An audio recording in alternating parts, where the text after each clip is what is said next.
Welcome back to सबसे बड़े पाकिस्तान। आप कुछ जिक्र कर लेते हैं गिलगित बल्तिस्तान का, क्योंकि पाकिस्तान में सयाहत का मरकज़ बनता जा रहा है गिलगित बल्तिस्तान। और पीक सीज़न की अगर बात करें तो उसमें सोशल मीडिया पर तस्वीर और वीडियो से बहुत ज़्यादा हम देखते हैं कि उसमें बहुत ज़्यादा वहाँ पे वीडियोज़ और तस्वीर देखी जाती है सोशल मीडिया पर, जो गिलगित बल्तिस्तान की पहाड़ी चोटियों की अजमत, उसकी वादियों की कुदरती खूबसूरती और उसकी झीलों की दिलकशी दिखाती है। अच्छा, इसका एक मनफी पहलू भी है जिसके ऊपर शायद बात ही नहीं हो रही होती है। गिलगित बल्तिस्तान के पास मुआशी सरगर्मियों के लिए सयाहत पर इन्हिसार करने के अलावा क्या कोई दूसरा ऑप्शन है? इसके ऊपर क्या कभी सोचा गया है? वैसे भी कोरोना ने गिलगित बल्तिस्तान के ज़ैली इलाकों के लिए आमदनी के जो मौके हैं उनको शदीद मुतासिर किया है, जो सिर्फ सयाहत पर शायद इन्हिसार कर रहे होते हैं। अच्छा, इससे हमें पता चलता है कि गिलगित बल्तिस्तान की मईशत को सयाहत तक महदूद करना दुरुस्त बात नहीं है। जीबी में वैसे भी देखा जाए तो तख्लीकी जो अजहान है उनकी कमी नहीं है, बहुत ज़्यादा टैलेंट है, बहुत ज़्यादा पोटेंशियल मौजूद है नौजवानों में।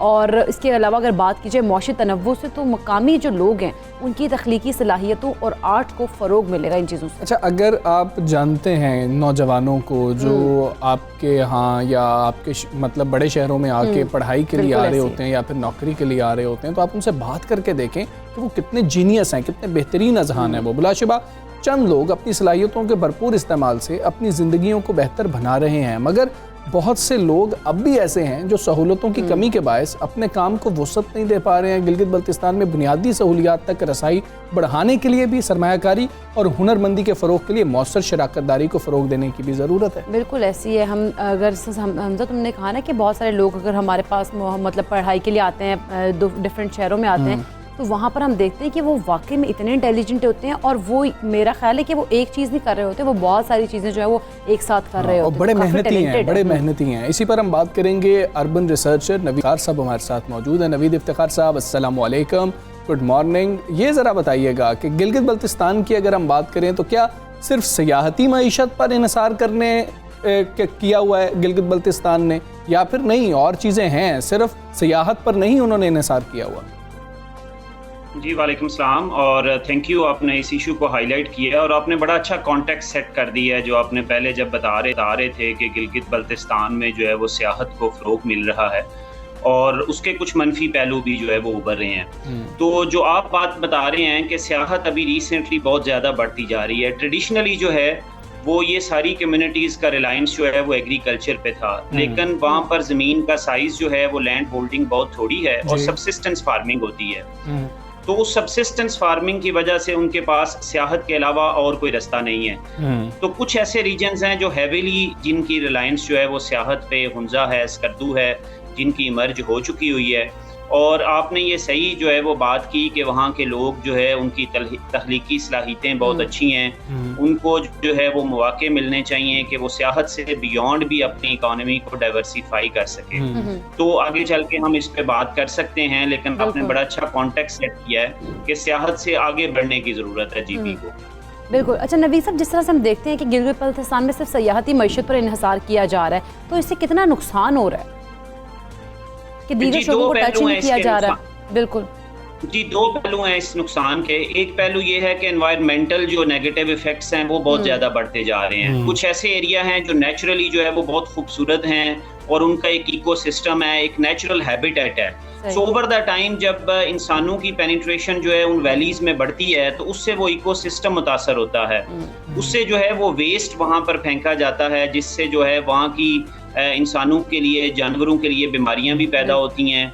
और उसके अलावा लोकल लोगों के कल्चरल भी उनको समटाइम्स चैलेंजेस आते हैं कि कैसे इतने ज़्यादा एक वैली में लोग आ गए और उनके साथ मिक्स होना, क्योंकि ट्रेडिशनली ये बहुत सारी ऐसी वैली थी जो एक्सक्लूडेड थी बाहर की पेनिट्रेशन से।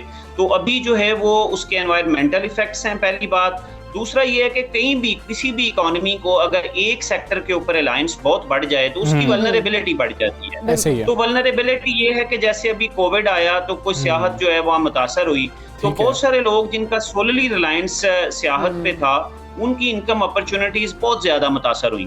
तो उनके पास एग्रीकल्चर के अलावा और कोई रास्ता नहीं था, या जो असल में क्रिएटिव एबिलिटीज हैं वहाँ के लोगों की और क्रिएटिव अपॉर्चुनिटीज का अगर नाम लें तो जैसे जेमस्टोन है जीबी के। सो अब जेमस्टोन जो है वो वहाँ पर सफायर है, एमरल्ड है, रूबी है, क्वार्ट्स है, तो ये प्रेशियस जेमस्टोन्स हैं जिनकी ज्वेलरी बनती है। तो इशू क्या है? इशू 2-3 है उसमें कि जेमस्टोन वहां पर मौजूद है लेकिन वहाँ राइट टेक्नोलॉजी नहीं है, राइट स्किल सेट नहीं है, राइट डिजाइन के इंस्टीट्यूशंस नहीं है जो उन लोगों की मदद कर सकें और वो अपनी इकोनॉमी को डाइवर्सिफाई कर सकें। जो दूसरा एरिया डाइवर्सिफिकेशन का है वो इंफॉर्मेशन टेक्नोलॉजी है, उस पर भी हम बात कर सकते हैं। बिल्कुल ठीक है। नवीद साहब ज़रा ये बताइएगा कि गिलगित बल्तिस्तान के अवाम को, लोगों को अपनी मईशत में मतलब कि डाइवर्सिफिकेशन लाने के लिए, तनव्वुर पैदा करने के लिए किन किन सहूलियात की ज़रूरत है, वहाँ किन किन सहूलियात के इंफ्रास्ट्रक्चर का भी फुकदान है? जी बिल्कुल, देखिए इंफ्रास्ट्रक्चर तो जनरली फुकदान है, वहाँ रोड से लेके कनेक्टिविटी के बहुत चैलेंजेस हैं, कहीं पर इलेक्ट्रिसिटी के चैलेंजेस हैं, पानी की एक्सेस के भी चैलेंजेस कुछ एरियाज में बहुत ज़्यादा हैं। लेकिन मैं डाइवर्सिफिकेशन के लिए 2 एरियाज मेंशन करूँगा। पहले मैंने जेमस्टोन्स की बात कर दी कि जेमस्टोन्स की जो है वो प्रमोशन के लिए हम कैसे वहाँ पर right skill set, right technology introduce करवा सकते हैं। और सेकंड जो वहाँ डाइवर्सिफिकेशन की जरूरत है वो इंफॉर्मेशन टेक्नोलॉजी है। Information technology has opened new Vistas of opportunity, और मैं देखता हूँ यंग लोग जीबी के इंटरनेट की वहाँ पर बहुत ज़्यादा मुश्किलात हैं, उसके बावजूद वो वहाँ बैठ के बहुत अच्छे तरीके से अपनी सर्विसेज बाहर एक्सपोर्ट कर रहे हैं, वहाँ से रेवेन्यू अर्न कर रहे हैं। मैं 2-3 कंपनीज में गया गिलगित शहर में, उनके पास कोई 100 के करीब, एक के पास जो है वो 60 के करीब एम्प्लॉइज हैं। तो वहाँ पे जो है वो लोगों को ये मौके देना, उनका स्किल सेट इम्प्रूव करना, इंफॉर्मेशन टेक्नोलॉजी के एक्सेस के लिए इंटरनेट बहुत जरूरी है। मैं सिर्फ एक इनिशिएटिव का यहाँ जिक्र करता चलूँ कि एक स्पेशल कम्युनिकेशन ऑर्गेनाइजेशन ने, पाकिस्तान सॉफ्टवेयर एक्सपोर्ट बोर्ड ने और क्राकरम इंटरनेशनल यूनिवर्सिटी ने, दोनों ने रिसेंटली 2 सेंटर्स बनाए हैं। वहाँ पर इंटरनेट की एक्सेस अच्छी दी थी और वहाँ सैकड़ों बच्चे और बच्चियां जो है वो वहाँ बैठ के अब काम कर रही हैं। एक ज़ारा नौरीन है जिनका शी डेव के नाम से स्टार्टअप है, 40 खवातीन उनके पास काम कर रही हैं। तो मैं कहता हूँ ये रेवोल्यूशन है जिंदगी में आ सकता है। इसी तरह एक शान खान है, उन्होंने अपना एक स्टार्टअप बनाया हुआ है, वो काम कर रहे हैं। इस तरह के बहुत सारे मैं यंग लोगों से मिलता हूँ जो बहुत अच्छे तरीके से काम कर सकते हैं अगर इंटरनेट की फैसिलिटीज बेहतर अंदाज में उनको दी जाएं। अच्छा नवीद साहब, अगर हम बात करें सीपैक की, तो गिलगित बल्तिस्तान का सीपैक से भी बहुत ज़्यादा जो है उसका लिंक्ड है, तो वहाँ सीपैक के पोटेंशियल से क्या क्या फ़ायदे हम हासिल कर सकते हैं और हुकाम को क्या कहेंगे आप? कोई ऐसे सजेशंस देंगे कि हुकाम वहाँ पर क्या कर सकते हैं इस तमाम तर काम में? जी बिल्कुल, सीपैक का देखें रूट जो है वो entrance, this is gateway to CPEC, gateway to Pakistan from China side, और उसमें जो है वो रोड बनने से उन लोगों के लिए केकेएच को बेहतर होने से बहुत अच्छी अपॉर्चुनिटीज इमर्ज हुई हैं, लेकिन आगे चल के उसके एनवायरमेंटल खतरात भी आ सकते हैं। अच्छा। तो पहली मैं जो गवर्नमेंट को कहूँगा, जो सीपैक से पोटेंशियल नेगेटिव खतरात आ सकते हैं उनके बारे में प्रॉपर असेसमेंट की जाए। सेकंड जो मैं समझता हूँ, चूंकि वहाँ पर टेरेन बड़ी डिफिकल्ट है, वहाँ जर्नी ट्रक्स का, लॉजिस्टिक गाड़ियों का डिफिकल्ट होगा, तो मेरे नज़र में अगर जीबी के एरिया में हमने सीपैक से फ़ायदा उठाना है तो वहाँ हमें लॉजिस्टिक्स और वेयर हाउसिंग को इम्प्रूव करना पड़ेगा। अच्छा। एक ऐसे चाइना की जो है वो वहाँ वेयर हाउसिंग फैक्ट्रीज की बजाय वहाँ मॉडल जो है वो वेयर हाउसिंग का होना चाहिए। तो अभी वेयर हाउसेज नहीं बन रहे कि चाइना से प्रॉपर वेयर हाउसेज आए, सब्जियां फ्रूट यहाँ से अगर जा रहे हों वो प्रॉपरली प्रिजर्व हों और कैसे ये ट्रेड हो सके। तो मेरी नज़र में GB can become warehousing hub, चूंकि वहाँ टेरेन डिफिकल्ट है, सो मल्टीपल वेयर हाउसेज बन सकते हैं ताकि जो है वो कभी बारिश की वजह से, लैंडस्लाइडिंग की वजह से इश्यूज आए तो वो हमारे वेयर हाउसेज जो हैं वो महफूज। ठीक है नवीद इफ्तिखार साहब, बहुत शुक्रिया आपका। सुबह सवेरे पाकिस्तान बात कर रहे थे और गिलगित बल्तिस्तान के हवाले से हमने बात की है कि कितना पोटेंशियल वहाँ पर मौजूद है, इंफ्रास्ट्रक्चर के हवाले से, IT के हवाले से अगर थोड़ा सा वहाँ पर काम किया जाए तो वहाँ के नौजवान सिर्फ सयाहत पर जो है नहीं इक्तफा किए रखेंगे, कुछ और मईशत जो है उसके लिए कुछ और भी किया जाएगा। क्रिएटिव लोग वहाँ पर मौजूद हैं, फिर जब वो बड़े शहरों की जानिब, दूसरे सूबों की जानिब आ जाते हैं तो फिर वापसी का सफ़र उस तरह से नहीं हो पा रहा होता, तो फिर वहाँ पर तरक्की जो है नहीं हो पाती है। तो अगर वहाँ पर ये मौके होंगे तो वहाँ पर भी जिस तरह से बात की ना कि सयाहत, अगर वहाँ पर जिस तरह से लोग सयाहत के लिए बहुत ज़्यादा वो बनता जा रहा है, लेकिन उन्होंने जिस तरह से नुकसान बताया है कि इससे वहाँ की जो एनवायरनमेंट है उसके ऊपर बड़ा इफेक्ट हो रहा है, क्योंकि वहाँ लोग जाते हैं, वहाँ पर जो है वो गंद भी फैला देते हैं। हमने देखा है अक्सर इस तरह की चीज़ें हमारे सामने आई हैं। तो इस तरह की जब आप जगहों पे जाएं, कुदरती खूबसूरती को जो है ना आप उसको ऐसे ही रहने दें, उसको ख़राब करने की ज़रूरत बिल्कुल भी नहीं है। वहाँ पे गंद आप अपने साथ बैग्स लेके जाएं, कचरा जो भी हो और जो वेस्ट हो उसको उसमें डालें, वापस लेके आएँ, बिन्स में उसको डालें, वहीं पर हम फेंक देते हैं, ये हमें नहीं करना चाहिए। खैर ये तो मसाइल हैं, लेकिन अगर हम मईशत के हवाले से बात करें तो इन्हिसार सिर्फ और सिर्फ वाकई सयाहत पर नहीं होना चाहिए। वो जो बेहतरीन अजहान हैं उनको मुकम्मल मौके मिलने चाहिए। और ख़ास तौर पे हमने कोविड में देख लिया कि ऐसी वबा आई जिससे सियाहत को नुकसान पहुंचा। और फिर हम अब बात करेंगे अपने हमसाए मुल्क की, भारत की बात करेंगे। सारी साजिशें और हरबे अब नाकाम हो गए हैं। कश्मीर प्रीमियर लीग के स्केड्यूल का ऐलान कर दिया गया। अच्छा, KPL का इफ्ताही मैच जो है वो 6 अगस्त को रावलाकोट हॉक्स और मीरपुर रॉयल्स के दरमियान होगा।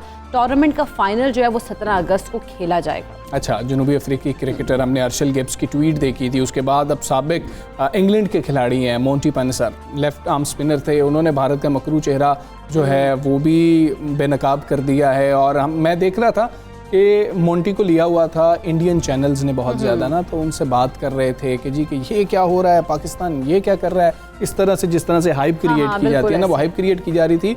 और मोंटी आगे से मतलब उतने वोकल नहीं है हिंदी के अंदर या उर्दू के अंदर। वो कह रहे थे कि जी कि मैंने तो कर लिया था, फिर मुझे ये कहा गया, फिर कहा गया कि वीज़ा मेरा नहीं लगेगा, मैं आ नहीं सकूंगा। तो जब मैं आ नहीं सकूंगा तो फिर मेरे तो बहुत सारे प्लान्स हैं इस हवाले से। और शायद वो कमेंट्री की तरफ आना चाह रहे होंगे कि कमेंटेटर बन जाएं, तो वो तो बड़े मसाइल हो जाएंगे। तो ये देखें, उसमें भी वो बात कर रहे हैं इंटरव्यू के अंदर। और इसी तरह से, जिस तरह मैं बता रहा हूँ ना, इसी तरह से बात कर रहे हैं कि जी देखें क्रिकेट को जो है और सियासत को बिल्कुल अलग रखना चाहिए। इंडियन चैनल पे इंटरव्यू देते हुए भी वो बात करेंगे इसको अलग रखें, लेकिन अलग कौन नहीं रख रहा? इंडियंस वो इंडियन क्रिकेट बोर्ड BCCI तो इस वक्त थ्रेट करने पे आ गया। गिब्स ने बताया था, मोंटी पानेसर ने जाके कहा भी, ये बारहा उन्होंने कहा कि जी इसको अब लेटर भी लिख दिया, हाँ लिखा है लेटर। लेकिन उसके बाद अब ये हुआ है सूरत हाल कि जिस तरह से हम देखते हैं कि अब KPL खेलना बहुत सारे जो खिलाड़ी हैं, जो इंटरनेशनल प्लेयर्स थे, उनके लिए मुश्किल हो गया। बिल्कुल ऐसे ही। अब भारतीय क्रिकेट बोर्ड की धमकियों के बावजूद ये बताया जा रहा है कि श्रीलंकन क्रिकेटर दिलशान जो हैं वो KPL खेलने का अब ऐलान कर चुके हैं और वो शायद आ रहे हैं। तो ये जानना बहुत ज़्यादा ज़रूरी है कि क्या खिलाड़ी आ रहे हैं, बैकआउट तो नहीं कर गए, और ICC इस वक्त पाकिस्तान क्रिकेट बोर्ड को क्या बता रहा है। बिल्कुल ऐसे इस हवाले से हम बात करते हैं कश्मीर प्रीमियर सदर आरिफ मलिक साहब हमारे साथ मौजूद हैं। अस्सलाम वालेकुम, गुड मॉर्निंग आरिफ मलिक साहब। भारत जो है कश्मीर प्रीमियर लीग के हवाले से क्या क्या रोड अटका रहा है और इस वक्त क्या सूरत हाल है? जो इंटरनेशनल प्लेयर्स हैं वो क्या अब आ रहे हैं कि नहीं आ रहे हैं? देखिए जी, भारत इस वक्त अपने जो मकासद हमेशा भारत ने इस्तेमाल किए हैं, जो हमारा हमसाया मुल्क है जिसके पिछले कोई 16-17 साल से हमारे राब्ते मुनक़ता हैं, क्रिकेटिंग राब्ते, तो इस वक्त भारत डिफरेंट क्रिकेट बोर्ड्स को अप्रोच करके उनके प्लेयर्स को मना करने की कोशिश कर रहा है और मना कर भी रहा है। उसके बाद कमेंटेटर्स, फिर जो प्रोडक्शन क्रू है, इन सब पे असरअंदाज होने की कोशिश कर रहा है। देखिए, बात यह है कि हमें इससे कोई फ़र्क नहीं पड़ता कि अगर हमें कोई 2-4 प्लेयर्स नहीं मिलेंगे, हमने ऑफ कोर्स KPL कराना है और पहले से ज़्यादा हम एक स्ट्रेंथ के साथ हम इंशाल्लाह ताला KPL करा रहे हैं। बिकॉज जो इस वक्त मोमेंटम बन चुका है पूरी दुनिया में, मैं सिर्फ पाकिस्तान की बात नहीं कर रहा, पूरी दुनिया के जो क्रिकेट की दुनिया है उसके अंदर 6 अगस्त का इंतज़ार हो रहा है कि 6 अगस्त को पहली बॉल पड़ेगी मुजफ्फराबाद के खूबसूरत ग्राउंड में। जब ये क्रिकेट हो रही होगी तो एवरीबडी इज़ वेटिंग। तो हमें भारत के इन जितने भी ये जो इश्यूज चल रहे हैं उस साइड से, हमें उससे कोई फ़र्क नहीं पड़ता। और कल तो मैं आपको एक मज़े की बात बताऊं कि आई बिलीव कि आप लोगों ने देखा होगा, पुतले जलाए जा रहे हैं जी। आई डोंट नो कि क्या हम क्रिकेट खेल रहे हैं या खुदा ना खास्ता कोई ये दहशतगर्दी हो रही है। तो क्रिकेट हो रही है, पीसफुल चीज़ हो रही है और यहाँ से एक हम पीसफुल मैसेज देना चाह रहे हैं पूरी दुनिया में। अच्छा, एक और चीज़ भी है जो भारत की जानिब से कहा जा रहा है, मतलब बाकी प्लेयर्स को या आम तौर पर मीडिया के ऊपर आकर ये बात की जा रही है, एक नैरेटिव बिल्ड किया जा रहा है कि पाकिस्तान ने ये पाबंदी लगाई है कि जिस भी खिलाड़ी ने, इंटरनेशनल खिलाड़ी ने IPL में मैच खेला है उसको हम कश्मीर प्रीमियर लीग नहीं खेलने देंगे। इस किस्म की बातें भारत की जानिब से प्रोपेगेंडा किया जा रहा है, इसका कोई जवाब क्यों नहीं दिया जा रहा? देखिए, इंतहाई फजूल किस्म का प्रोपेगेंडा है ये। जवाब ऑब्वियसली हम तो देखें, हम कह रहे हैं कि we are the private league. खूबसूरती यही है इसमें कि हम आज़ाद कश्मीर में एक प्राइवेट लीग हो रही है, प्राइवेट इंफ्रास्ट्रक्चर है, इसमें गवर्नमेंट की डायरेक्ट इन्वॉल्वमेंट नहीं है। ऑफ कोर्स गवर्नमेंट हमें सपोर्ट ज़रूर कर रही है इसमें। तो मैं समझता हूँ कि जो कंडेम किया जा रहा है पाकिस्तान की तरफ से, कल फॉरेन मिनिस्टर की तरफ से बड़ा क्लियर किस्म का बयान दिया गया है कि भाई अगर हम इधर क्रिकेट खेल रहे हैं तो आप भी खेल लीजिए श्रीनगर में, वो हमने मना थोड़ी किया आपको। तो मैं कल भी यही बात कर रहा था कि जब श्रीनगर में अगर आप क्रिकेटिंग फुटेजेस देखें यूट्यूब के ऊपर, इस डिजिटल मीडिया का दौर है, तो आपको छोटे छोटे बहुत टाइनी किस्म के जो है ना आपको टूर्नामेंट्स आपको देखने को मिलेगा। यहाँ पे तो हम एक इंटरनेशनल एक स्टेज सेट कर रहे हैं जो कि पूरी दुनिया में 30 ममालिक में देखा जाएगा। अच्छा आरिफ साहब, आईसीसी ने आपके साथ कोई सवाल से कोई रब्ता किया है या आपने आईसीसी के से कोई इस बारे में बातचीत की है, या कोई आईसीसी हमारी लीग जो केपीएल है इसके अंदर कोई हर्डल्स क्रिएट कर सकता है? देखें, आईसीसी का रोल नहीं बनता इसमें। मैं आपको रूल्स समझाता हूँ कि रूल्स क्या है क्रिकेट के रूल्स ये हैं कि पूरी दुनिया में जितने परमानेंट मेंबर्स हैं क्रिकेट के, जैसे पाकिस्तान क्रिकेट बोर्ड है, बीसीसीआई है, ऑस्ट्रेलियन क्रिकेट बोर्ड, एग्जांपल दे रहा हूँ मैं आपको, जो परमानेंट बोर्ड्स हैं वो प्राइवेट लीग को एनओसी जारी कर सकते हैं और उस पर वही जो रूल्स एंड रेगुलेशंस लागू होते हैं जो कि आईसीसी पे होते हैं, उसके बाद फिर परमानेंट मेंबर पे होते हैं। सो इसमें जुरिस्डिक्शन नहीं है। जब बीसीसीआई ने खत लिखा आईसीसी को तो बड़ा क्लियर कट किस्म का बताया गया कि ये पाकिस्तान का इंटरनल मामला था, पाकिस्तान क्रिकेट बोर्ड का, और उन्होंने खुद इसको एनओसी दिया। तो हमें उससे कोई इशू नहीं है और एक किस्म की क्लियरेंस मिल गई हमें आईसीसी से, जब आईसीसी ने रिग्रेट किया है बीसीसीआई को। हम इंटरफेयर नहीं कर सकते, आईसीसी ने तो बड़ा क्लियर कर दिया। इसका मतलब है कि ये पाकिस्तान का मामला है और ये लीग तो हो के रहेगी। मलिक साहब, जरा कुछ खिलाड़ियों के हवाले से हमें बता दें कि ये खिलाड़ी हमें इन एक्शन नजर आएंगे। शाहिद अफरीदी के छक्कों का बहुत ज्यादा इंतजार हो रहा है खासतौर पर। शाहिद अफरीदी ने कल एंट्री मार दिया मुजफ्फराबाद में और ये इमेजेस आज हम जारी करेंगे। Shahid Afridi is already there in Muzaffarabad, इस वक्त क्वारंटीन कर चुके हैं वहाँ पे। जो हमारे जो एसओपीज़ हैं क्वारंटीन के, जो बबल के जो एसओपीज़ हैं, सो इस वक्त हमारे पास जैसे कि आपको पता है कि 6 डिफरेंट टीम्स हैं जिसमें 6 डिफरेंट आइकन्स हैं वो हैं। फिर उसके बाद हमारे पास इंशाल्लाह ताला कुछ प्लेयर्स 6 तारीख को लैंड कर रहे हैं लाहौर लैंड कर रहे हैं और उनको हम इंशाल्लाह ताला एक चार्टर के ज़रिए पहुंचाएंगे मुजफ्फराबाद, और मुजफ्फराबाद पहुंचा के कोई 24 घंटे का उनका हम टाइम रखेंगे, उसके बाद वो भी आपको एक्शन में नजर आएंगे। सो अगर इंटरनेशनल प्लेयर्स की बात करें तो हमारे पास दिलशान और गिब्स जो बड़े पॉपुलर हो गए केपीएल की वजह से। जितने भी क्रिकेटिंग बोर्ड्स हैं उसमें रीट्वीट चल रही हैं, सारा कुछ चल रहा है। तो Gibbs is very popular these days, so Gibbs is also coming. इंशाल्लाह गिब्स आपको 1-2 दिनों में इंशाल्लाह ताला पाकिस्तान में मिलेंगे, उसके बाद फिर मुजफ्फराबाद में मिलेंगे। क्या बात है। अगर दिलशान की भी बात कर लीजिए, दिलशान भी श्रीलंकन कैप्टन रह चुके हैं और बड़े बेहतरीन प्लेयर थे, और पाकिस्तान जब फाइनल खेल रहा था तो सबसे की प्लेयर श्रीलंका को नहीं समझा जा रहा था। ऐसे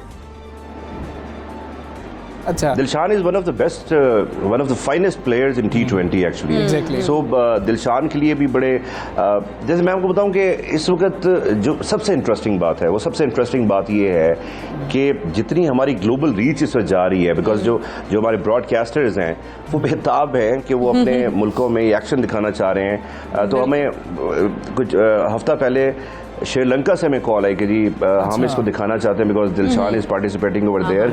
सो इस वक्त दिलशान के लिए भी लोग यहाँ पे एक्शन के लिए इंतजार कर रहे हैं। कल शाहिद अफरीदी से बात हो रही थी तो शाहिद अफरीदी ने कहा कि एक दफ़ा फिर दिलशान के साथ खेलने का मौका मिलेगा, तो एक्साइटमेंट है। फिर जैसे कि शोएब अख्तर का आपको पता है कि शोएब अख्तर गो के रिटायरमेंट हो चुकी है उनकी, लेकिन आपको एक आधा एक्शन मिलेगा इंशाल्लाह ताला मुजफ्फराबाद में शोएब अख्तर का। क्या बात है, मतलब फिर तो मतलब हम तो ये भी चाहेंगे कि 161 वाला रिकॉर्ड भी तोड़े शोएब अख्तर। अच्छा आरिफ साहब, जिस तरह से केपीएल इतना मकबूल हो रहा है और हर कोई बहुत ज़्यादा एक्साइटेड भी है इसको लेके, क्या जो शायकीन क्रिकेट है वो भी बहुत ज़्यादा एक्साइटेड है, क्या उन्हें भी मौका मिलेगा मैचेस देखने का स्टेडियम में? देखें, बहुत खूबसूरत बात है। अभी थोड़ी ही देर में इंशाल्लाह ताला हमारे टिकट्स ओपन होने, जितनी हमें क्यूरीज इस वक्त आ रही हैं, मैं आपको बताऊं कि जितनी ट्रैफिक इस वक्त हमारे डिजिटल प्लेटफॉर्म्स पे या वेबसाइट पे आ रही है, दैट इज़ रिमार्केबल। हम उसके जब स्टैट्स आपसे शेयर करेंगे आप हैरान होंगे कि इस वक्त जो ट्रैफिक चल रही है। सो बहुत सारी क्यूरीज आ रही हैं टिकट्स के हवाले से, पासेस के हवाले से। सो इंशाल्लाह ताला आज we are going to open the tickets online, और 25% हमें NCOC ने परमिशन दी है। वो 25% ऑडियंस जब बैठ के एंजॉय करेगी मुजफ्फराबाद में, यू जस्ट इमेजिन कि लश ग्रीन वैली के बीच में जो क्रिकेट ग्राउंड है, लश ग्रीन क्रिकेट ग्राउंड है, सो उसका उसका टेस्ट ही कुछ और होगा। बिल्कुल। और वैसे भी हम तो कह रहे हैं कि ड्रेसिंग रूम के अंदर हम प्लेयर्स को एक फैंटास्टिक टी भी सर्व करेंगे इंशाल्लाह। लेकिन उनको उसके लिए जहाज पे तो नहीं ना आना पड़ेगा? नहीं लेकिन हम बड़ी पीसफुल किस्म की चाय वो पेश करेंगे प्लेयर्स को, और बल्कि हम तो दावत दे रहे हैं कि आइए मैच देखें और हमारे साथ let's have a fantastic team with us. चलें, एक और सवाल भी है जो बहुत ज़्यादा शायकीन कर रहे हैं कि प्लान क्या है, हर साल होगी केपीएल? इंशाल्लाह ताला देखिए इतना बड़ा जब बिल्डअप होता है, इतना बड़ा सेटअप होता है, तो वो ऑफ कोर्स एनुअल उसके लिए होता है। लेकिन यहाँ पे एक छोटे से एक मैं बात करना चाहूँगा कि अगर कमर्शियली देखें तो नो डाउट कि हमें बहुत पॉपुलैरिटी मिली है इस वक्त, अगर आप पूरी दुनिया में देखें। लेकिन कमर्शियली हमें पाकिस्तान के जो ब्रांड्स हैं उनको मैं बल्कि अपील करना चाहूँगा कि they should support us, they should support KPL, because it's now national, it's now you know very emotional kind of a brand for Pakistan. बिल्कुल ठीक है मलिक साहब, बहुत शुक्रिया आपका। सब सवेरे पाकिस्तान कर रहे थे और बहुत ज़्यादा गुड लक आपको कश्मीर प्रीमियर लीग के लिए। अच्छा, मुझे हमेशा से PSL के ऊपर भी ना यही जहन में चीज़ आती थी, कई लोग ये क्वेश्चन भी करते थे, पूछते भी हैं, सोचते भी हैं कि उसके अंदर कश्मीर नाम से, कश्मीर वॉरियर्स के नाम से, कश्मीरी टाइगर्स के नाम से क्यों नहीं है कोई टीम होनी चाहिए। और IPL ने भी वैसे उस वाले से नहीं रखी, पता नहीं उसमें क्या मामला हो गया। कश्मीर जो है, कश्मीर की टीम नहीं है तो हम वो प्रीमियर लीग ही अलग लीग ही उसके नाम की करती है। खैर, जिस तरह से हमजा बता रहे थे, इमेजिनेशन मेरी भी इतनी स्ट्रांग हुई क्योंकि मेरा खुद ताल्लुक वहाँ से, कश्मीर से, तो मुझे था कि वहाँ कितने लोग खुश हो रहे होंगे, जिसमें मैं भी बहुत खुश हूँ कि भाई कश्मीर के नाम से कोई लीग चल रही है। क्या बात है। और 25% लोग तो जाके देख भी सकते हैं, तो आप लोगों ने टिकट्स ले लेनी है, वहाँ पर जाना है और इस लीग को हम सब ने मिलकर कामयाब बनाना है। अभी हम एक ब्रेक लेते हैं, हाँ ब्रेक से वापस आते हैं। Stay with us.